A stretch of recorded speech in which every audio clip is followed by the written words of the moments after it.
मैं सुधांशु मिश्रा अपने चैनल मिश्रा जी के माध्यम से आप सभी श्रोतागण को चंदन वंदन और ढेर सारा अभिनंदन। नीलाम्बुजश्यामलकोमलांगं सीता समारोपितवामभागं पाणौ महासायैकचारुचापं नमामि रामं रघुवंशनाथं। नमामि रामं रघुवंशनाथं। प्रिय श्रोतागण, चलिए हम लोग आज प्रभु श्री राम और माता सीता जी के शुभ विवाह की अगली कड़ी में प्रवेश करते हैं। बारात जन्माष्टमी आ गई है और द्वार पूजन के लिए, द्वार पर बारात लगाने के लिए राजा जनक जी अपने कुल पुरोहित शतानंद जी और अपने भ्राता श्री कुशध्वज और अन्य ब्राह्मणों के साथ राजा दशरथ जी को निमंत्रण देने गए। निमंत्रण दे करके फिर वो अपने घर पर आ गए। आकर के वो बारात की अगवानी की तैयारी करने लगे। जब बारात दरवाज़ा लगी, बारात जब वहाँ से चली तो चारों भाइयों की सुंदरता का बखान खुद सरस्वती जी भी नहीं कर पा रही। प्रभु श्री राम तो इतने सुंदर लग रहे हैं कि भोलेनाथ अपने 15 नेत्रों से देख करके काफ़ी प्रफुल्लित हो जा रहे हैं। क्योंकि भोलेनाथ के 5 सिर होते हैं और एक सिर में 3 आँखें होती हैं। एक सिर में 3 नेत्र होने के चलते 15 आँखों से वो जी भर के देख रहे हैं। ब्रह्मा जी को 4 सर होता है और एक सर में 2 नेत्र। वो 8 नेत्रों से अपने को देख करके काफ़ी प्रसन्न हो रहे हैं। दूसरी तरफ भोलेनाथ के ज्येष्ठ पुत्र कार्तिकेय जी के पास 6 सिर है। वो 12 नयनों से देख रहे हैं। 12 नेत्रों से प्रभु श्री राम की सुंदरता को देख करके अपने आप को काफ़ी गर्वान्वित महसूस कर रहे हैं। लेकिन ब्रह्मा जी को इस बात को काफ़ी ईर्ष्या हो रही है कि काश मेरे पास भी ज़्यादा नेत्र होते तो मैं ज़्यादा नेत्रों से प्रभु श्री राम की सुंदरता को देख करके अपने हृदय में उसे समा पाता। लेकिन सबसे अलग इंद्र ने हजारों नेत्रों से देख करके इस सुंदरता को अपने हृदय में सजो लिया। इंद्र को देख करके सारी देवता काफ़ी ईर्ष्या करने लगे कि काश यदि मेरे पास भी इतने नेत्र होते, इतने नेत्रों से मैं प्रभु की सुंदरता को देख पाता। बारात चलते चलते दरवाजे पर पहुंची। दोनों समधी राजा जनक और चक्रवर्ती राजा महाराज दशरथ जी दोनों आपस में मिले। इन दोनों समधियों की जोड़ी को देख करके सारे देवता लोग कहने लगे कि जगु बिरंची उपजा जब ते, देखे सुने ब्याह बहु तब ते, सकल भांति सम साजो समाजो, सम समधि देखे हम आजो। सारे देवता कहने लगे कि जब से ब्रह्मा जी ने सृष्टि का निर्माण किया है तब से आज तक हम लोगों ने अनेकों विवाह देखे, लेकिन इतने अच्छे 2 समधि नहीं देखे जो कि दोनों में हर प्रकार से समानता हो। इतने समता युक्त समधी देखने का सौभाग्य आज ही प्राप्त हो रहा है। दरवाज़ा लगने के बाद सुनैना रानी अन्य रानियों और सखियों के साथ प्रभु का परिछन कर रही हैं। आरती उतारी, उसके बाद उनको लगन मंडप में बुलाया गया और सखियां आगे आगे ये गाना गाते जा रही हैं और प्रभु को पीछे पीछे बुला रही हैं और वो गाना गा रही हैं। लगन मंडप में पधारो कुंवर जी, लगन मंडप में पधारो, लगन मंडप में पधारो कुंवर जी, लगन मंडप में पधारो। सूर्य नर मुनि सब आतुर हो कर, सूर्य नर मुनि सब आतुर हो कर, देखत छंद तिहारी कुंवर जी, लगन मंडप में पधारो, लगन मंडप में पधारो कुंवर जी, लगन मंडप में पधारो। लगन मंडप में पहुंचने के बाद राजा जनक जी सारे बारातियों को चंदन टीका करने के बाद प्रभु श्री राम के चरणों की पूजा कर रहे हैं, अक्षत अर्पण कर रहे हैं। और यहाँ पर कवि क्या कह रहे हैं? इन्हीं चरणों में अक्षत चंदन, इन्हीं चरणों में अक्षत चंदन, यह मेरा है तुच्छ समर्पण, प्रेम सहित स्वीकारो कुंवर जी, लगन मंडप में पधारो, लगन मंडप में पधारो कुंवर जी, लगन मंडप में पधारो।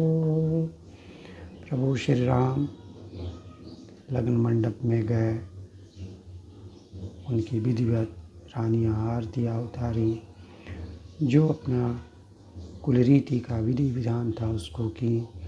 उसके बाद वशिष्ठ मुनि ने जनक जी के कुल पुरोहित सदानंद जी को बुला करके कहा कि अब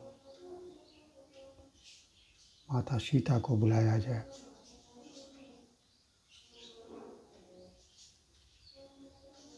माता सीता को सारी सखियाँ 16 को श्रृंगार करके ले करके मंडप में आ रही हैं और वैसे शोभायमान हो रही हैं, जिसका वर्णन तुलसीदास जी ने अपने छंद में किया है। चली लाई सीतहि सखी सादर, सजी सुमंगल भामिनी, नव सप्त साजे सुंदरी, सब मत कुंजर गामिनी, कल गान सुनी मुनि ध्यान त्यागहि, काम कोकिल लाजहि, मंजीर नुपुर कलित कंकन, तात गति बर बाजहीं, ताल गति बर बाजहीं, ताल गति बर बाजहीं। यानी तुलसीदास जी कह रहे हैं कि सभी सुंदर से सुंदर स्त्रियां गजगामिनी की चाल में और रति की सुंदरता लिए हुए और 16 श्रृंगार करके और विधिवत श्रृंगार करा करके माता सीता को लेकर के और मंडप में पधार रही हैं। जैसे ही सीता मैया मंडप में पधारी और इनकी शोभा को देख करके सारे ब्राह्मण मुनि सब लोग मंत्रमुग्ध हो गए। यहाँ तक कि जो ब्राह्मण लोग वेद का उच्चारण कर रहे थे उनके मुंह खुले रह गए। बाराती तो एक टक जैसे सीता मैया की सुंदरता को देखते ही रह गए। इस विवाह को देखने के लिए सारे देवता गण तो वेश बदल के आए ही थे। ब्रह्मा जी और भोलेनाथ भी मनुष्य का रूप धारण करके आए थे। इतना ही नहीं, उनकी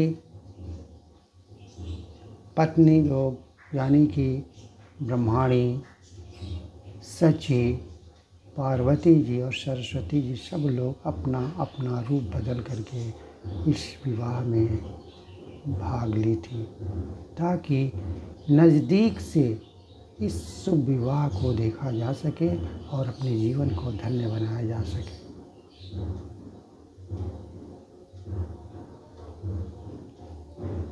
ब्राह्मण लोग अपने अपने कुल रीति का उन्होंने निर्वाह किया, पूजा किया। गौरी गणेश की पूजा हुई, सारे देवता स्वयं प्रकट होकर के पूजा ग्रहण किए। स्वयं सूर्यदेव ने अपने कुल की सारी रीतियां बताए और यहाँ तक कि हवन के समय अग्निदेव स्वयं शरीर धारण करके बड़ी ही तन्मयता से अपनी आहुति को ग्रहण किए। और जितने भी चारों वेद हैं वो ब्राह्मण का वेश धर कर विवाह की विधियां स्वयं बता रहे थे। उसके बाद सारे देवी देवताओं की हवन यज्ञ होने के बाद माता सुनैना को बुलाया गया कि माता सुनैना आए तो आगे की रीति रिवाज हो। माता सुनैना वहाँ पधारी। राजा जनक जी तो पहले से थे और उसके बाद दोनों लोगों ने मिल कर के प्रभु के चरणों को पखारा। तुलसीदास जी यहाँ कहते हैं, लागे पकारन पाय पंकज, प्रेम तन पुलकावली, नभ नगर गान निशान जय धुनि, उमगी जनु चौदिसि चली, जे पद सरोज मनोज हरिउर सर सदैव विराजई, जिस कृत सुमिरत विमलता मन, सकल कलि बल बाजई, जे परिस मुनि बनितालई, गति रही जो पातक मई, मकरंदु जिनको शंभु सिर, सुचिताय अवधि सुर वर नई, करि मधुप मन मुनि जोगी जन, जे से अभिमत गति लहै, ते पद पकारत भाग्य भाजनो, जनकु जय जय सब कहे, जनकु जय जय सब कहे, जनकु जय जय सब कहे। यानी तुलसीदास जी कहते हैं कि उन चरणों को माता सुनैना और जनक जी को पखारने का सौभाग्य प्राप्त हुआ कि जिसके स्पर्श पा करके गौतम मुनि की स्त्री पत्थर से नारी बन गई और परम गति को पाई,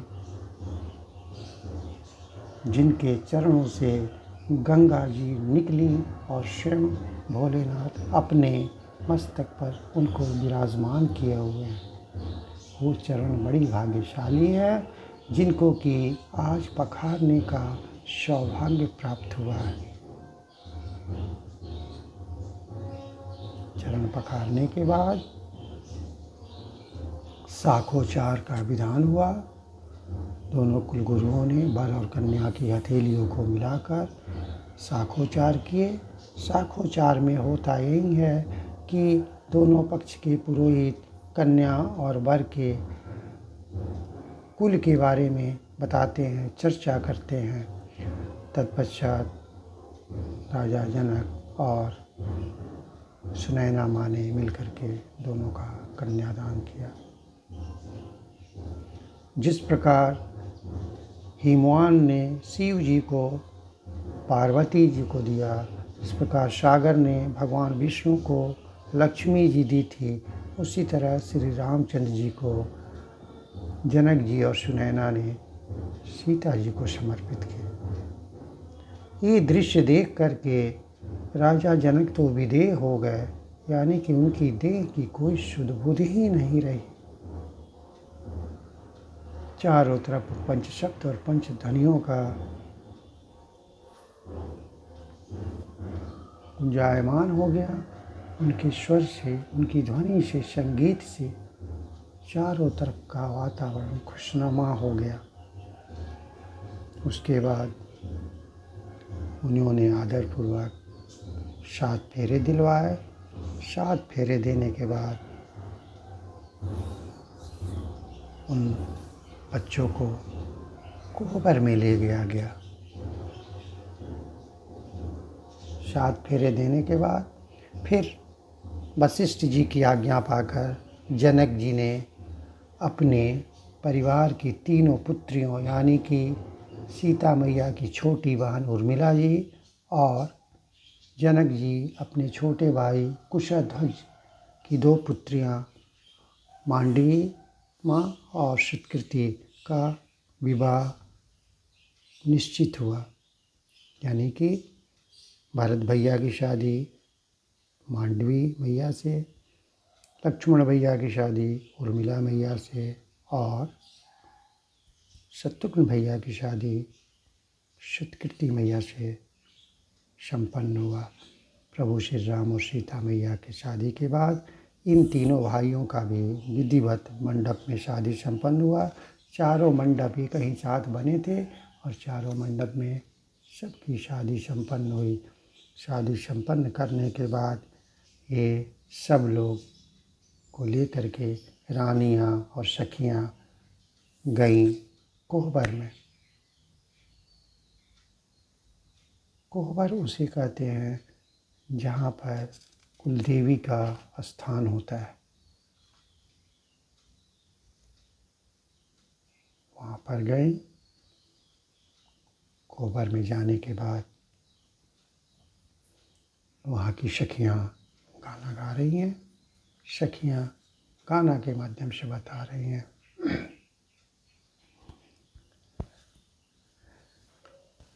फूले लाओ मलिनिया सजा डारो, फूले लाओ मलिनिया सजा डालो, फूले लाओ मलिनिया सजा डालो रे, सजा डालो, सजा डालो रे, सजा डालो, फूल लाओ मलिनिया सजा डालो, फूल लाओ मलिनिया। सिंदूर पिठारे से कोहबर लिखावल, सिंदूर पिठारे से कोहबर लिखावल, कल से पे दिए ना जरा डालो, अरे कल से पे दिए ना जला डालो, फूल लाओ मलिनिया सजा डालो, फूल लाओ मलिनिया सजा डालो, फूल लाओ मलिनिया। उसके बाद कोबर का रस्म हुआ। कोबर में कुल देवता देवी के सामने सब लोग प्रणाम करते हैं और वर वधुओं को आपस में एक दूसरे का पहली बार खाना खिलाया जाता है, यानी कि वधु अपने हाथ से पहली बार वर को खिलाती है और वर जो है पहली बार वधु को खिलाते हैं। लेकिन ये कितने सौभाग्य की बात है कि पार्वती जी श्री रामचंद्र जी को सीता मैया को खिलाने के लिए सिखा रही हैं और सरस्वती जी सीता मैया को सिखा रही हैं कि प्रभु श्री राम को कैसे खिलाया जाए। कितनी सौभाग्य की बात है कि खुद देवियाँ आकर के इस रस्म को निभा रही हैं। सचमुच ऐसा विवाह जो देखे उसका तो पूरा जीवन ही धन्य हो जाए और 7 जन्म तक के सारे पाप उसके समाप्त हो जाएं। इन चारों की सुंदरता को देख करके सखियाँ इतनी खुश हो रही हैं, इतनी भाव विह्वल हो रही हैं कि कहने लायक नहीं। सखियाँ अपने मीठे स्वर से अपनी भावनाओं को नहीं रोक पा रही और मीठे स्वर से ये गाना गा रही हैं। मोही ले लेकिन सजनी मोरा मनवा पाउन मारा गो, मोही ले लेकिन सजनी मोरा मनवा पाहुन मारा गो, ए हो पाहुन मारा गो, सिया के सजन मारा गो, राजा दशरथ के ललनवा पाहुन मारा गो, हरि ले लेकिन सजनी मोरा मनमा पाहुन मारा गो, अखियन में कारी काजल ओठवा में पान के लाली, अखियाँ में कारी काजल ओठवा में पान के लाली, लाल लाल सिर पर है पगरिया पहुन मारा गो, ले लेकिन सजनी मोरा मनमा पाहुन मारा गो, चलु चालो परिछन सखिए दुल्हा चूमावन सखिए, चलु चलो परिछन सखिए दुल्हा चूमावन सखिए, चम चम चमके है मौरिया पाहुन मारा गो, चम चम चमके है मौरिया पाहुन मारा गो, हरि ले लेकिन सजनी मोरा मनवा पाहुन मारा गो। कोबर का रस्म पूरा हुआ। उसके बाद चारों वर वधुओं को चक्रवर्ती जी राजा दशरथ जी के पास चारों जोड़ियों को भेज दिया गया। एक पुत्र और पुत्रवधू को देख करके तो पिता खुशियों से अघा जाता है। लेकिन यहाँ एक ही बार 4 पुत्र और 4 पुत्रवधू को देख करके चक्रवर्ती जी महाराज के मन में कितनी खुशी हुई होगी, इसके लिए तो शायद हमको लगता है कि सरस्वती जी भी शब्द नहीं खोज पा रही हैं। चारों वर वधू आए। आने के बाद पहले उन्होंने गुरु वशिष्ठ के चरण स्पर्श किए, उसके बाद विश्वामित्र मुनि, उसके बाद वामदेव जी और तत्पश्चात अपने पिता चक्रवर्ती जी महाराज के चरण को स्पर्श करके उन्होंने भरपूर आशीर्वाद लिया। बारात तो वहीं ठहरी ही थी। दूसरे दिन फिर अनेकों प्रकार के रीति रिवाज हुए। जगह के हिसाब से, समय के हिसाब से वहाँ की रानियाँ और सखियों ने अनेक प्रमोद और विनोद किए। अनेकों प्रकार के सुंदर सुंदर गालियाँ दी गई और अनेकों प्रकार के व्यंजन खिलाए गए। इसकी चर्चा अब हम लोग कल करेंगे। प्रभु श्री राम और सीता मैया के विवाह का आनंद और भी कल उठाएंगे। ये तो बड़ी सौभाग्य की बात है कि आम शादियाँ, आम शुभ विवाह एक ही दिन में समाप्त हो जाता है, हम एक ही रात का आनंद उठा पाते हैं। ये तो प्रभु श्री राम और सीता मैया का शुभ विवाह है, इसमें तो कई दिन आनंद उठाना मेरे और आपके लिए बड़े सौभाग्य की बात है। ज़रूरत इस बात का है कि हम ईश्वर में कितनी आस्था रखते हैं, कितनी प्रगाढ़ता रखते हैं, कितनी तन्मयता से उनको याद करते हैं। अपने कर्म तो करते ही रहना है, लेकिन प्रभु के चरणों में हमेशा अपने हृदय को समर्पित करना है। प्रभु हम भी शरणागत हैं, स्वीकार करो तो जाने। प्रभु हम भी शरणागत हैं, स्वीकार करो तो जाने।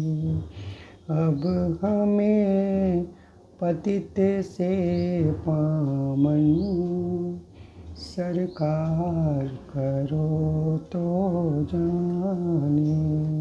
प्रभु हम भी शरणागत हैं, स्वीकार करो तो जाने। और तुलसीदास जी महाराज रामचरितमानस के अंतिम दोहे में कहते हैं, कामी नारी प्यारी जिमी, लोभी प्रिय जिमी दान। तिमि रघुनाथ निरंतरा,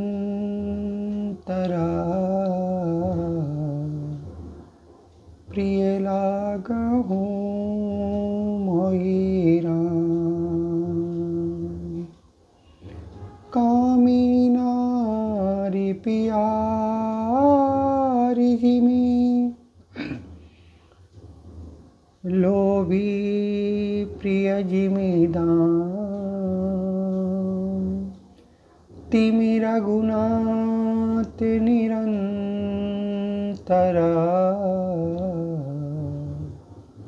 प्रिय लागहु मोहि राम।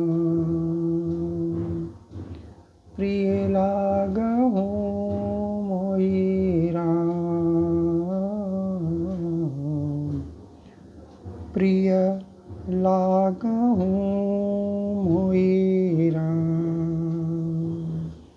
जय श्री राम।